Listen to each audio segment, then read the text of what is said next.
The question is, the only thing that genuinely confuses me is that in many teachings it is implied that we were never intended to descend to the physical octave, and that it was a consequence of our fall in consciousness, our choice to not heed our teachers in the identity realm.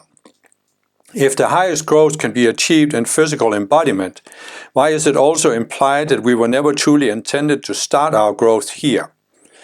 I assume I'm just not looking at this at the right angle. I know I have to stop looking at physicality as the enemy of my growth, but it seems like the masters would have preferred if we had learned our lessons in Maitreya's mystery school instead of taking the hard knocks here. Okay, so in order to understand this question, you just have to have a few background concepts. As I've explained in my video on how the world was created, there are different layers of the world of form. There are some that are in the spiritual realm now, and we are living in an unascended sphere. And this sphere has 4 levels. There is the identity realm, the mental, the emotional, and then the physical, which is the densest. And there's 4 levels of our minds as well. So I don't know exactly what teachings the question is referring to. But what the Ascended Masters have explained is that there is in the identity realm, also called the etheric realm, there are certain retreats that the Masters have created. They can also be called mystery schools. And one of these mystery schools was overseen by an Ascended Master called Lord Maitreya. And it is said in some Ascended Master teachings, like the Summit Lighthouse, that this was what is described in the Bible as the Garden of Eden. That the Garden of Eden described in the Bible is a representation, a primitive representation of Maitreya's mystery school. And therefore, when Adam and Eve ate the forbidden fruit, they were cast out of the mystery school into the world where they had to earn their living by the sweat of their brow. And there are some that interpret that as that meant they were not really in physical embodiment before, but then they were cast down into physical embodiment. Now, I have a book, it's an old book, it's called Master Keys to Spiritual Freedom. This was dictated through me by Lord Maitreya. And it talks about the Garden of Eden and how people lost contact with their spiritual teachers. So if you're really interested in this topic, I recommend you read that book. It's a long book, but it really goes into detail with it. But the way I understand it is that the purpose of a mystery school is actually to prepare us to take physical embodiment.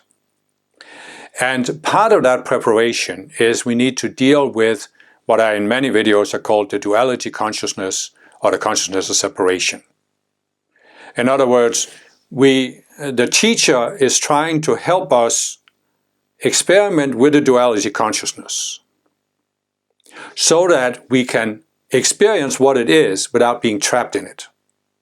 And in the analogy of Maitreya's mystery school in the Garden of Eden, the forbidden fruit, the tree of the knowledge of good and evil, is a symbol for the duality consciousness.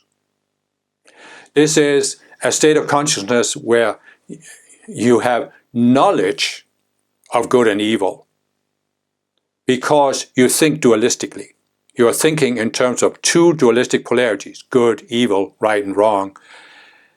But this is just, one aspect of what we can do with our free will. We can also not go into duality. We don't have to go into duality. But in order to really complete our experimentation with free will, we have to at least have some feel for what duality is. And so the idea is that there was this mystery school, and there were students at various levels of maturity. And there were the new students, they were not ready for this initiation of the duality consciousness. And that's why it was explained to them that they were not allowed to partake of that particular fruit.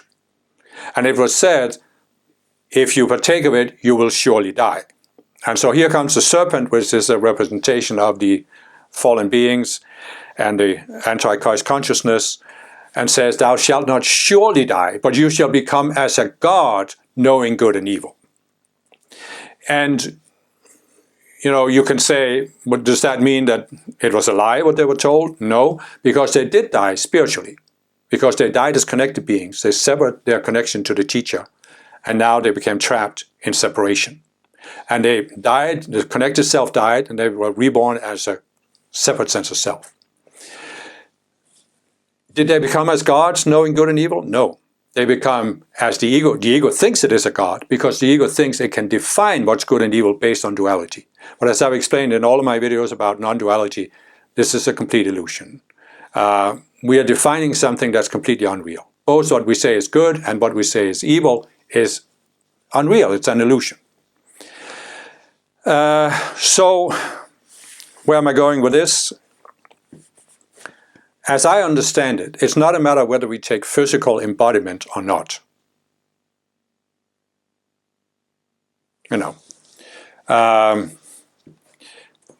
We were intended to take physical embodiment. It's just that we were intended to be prepared and have certain initiations first. Because you see, the 4 levels of the material world, identity, mental, emotional, physical, they are made out of energy, and the energies become progressively more dense. So the physical octave is the densest. And that means that in the physical octave, that's where it's the easiest to become trapped in separation. It's the easiest to lose your connection to your higher self and to the spiritual teachers. And the Ascended Masters didn't intend for anyone to lose their connection to them. They always wanted beings to have a connection to the Ascended Masters.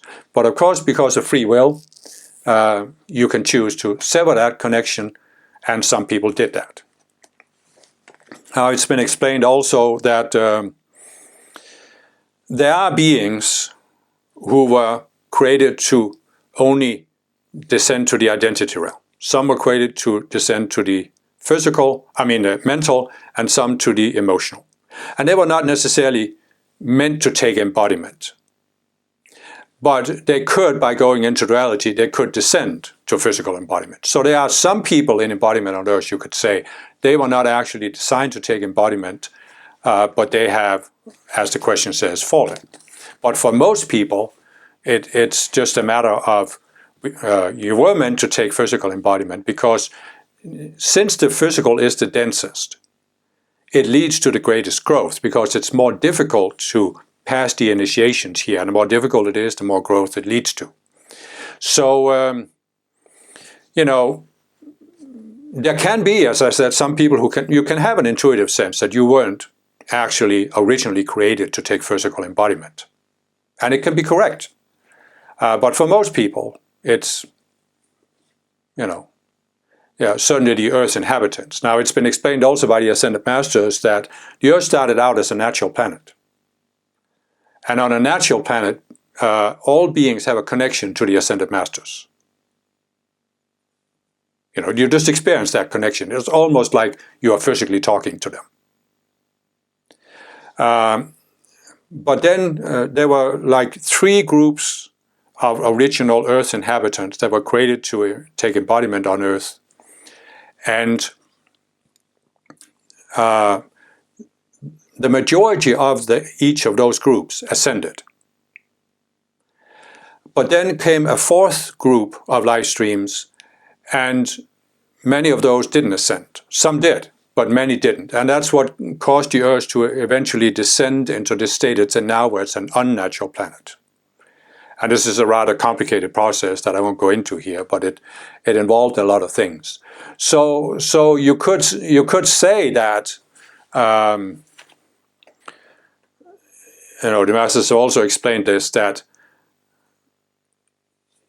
when the Earth was first created, the first group of beings, they didn't actually take physical embodiment. They descended to the identity realm. The second group descended to the mental, the third to the emotional, and then only the 4th group to the physical. So again, you can say there are people who can have this sense that I wasn't created to do this, but on the other hand, it's again this, you might have been created to descend to the identity realm, but you made some choices that caused you to go into duality. Well, then you just deal with that and you go from there. You're no worse off than those who started in the physical. So we all have the same path to walk. And I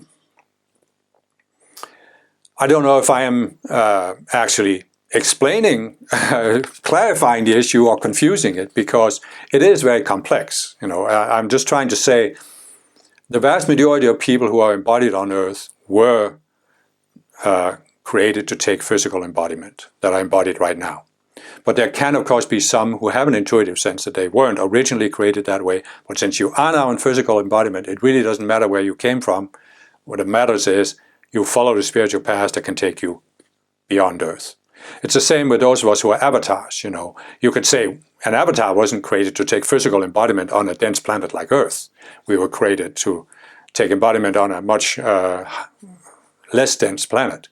But nevertheless, we volunteered to come to Earth, and here we are in physical embodiment, and we just have to find the path and walk the path so we can qualify for our ascension and get out of here. So in a sense, you could say, what I'm trying to do here is I'm trying to not override people's intuitive sense of where they originally came from. I'm trying to honor that. But I'm also trying to say, we're in the soup now. It doesn't really matter where we came from and how we got here. What matters is how do we get out of here. And the path is very clear. It's the same for all of us. Overcome the separate selves and rise to the 144th level of consciousness, where you can look back at Earth and say, that's enough. I'm out of here.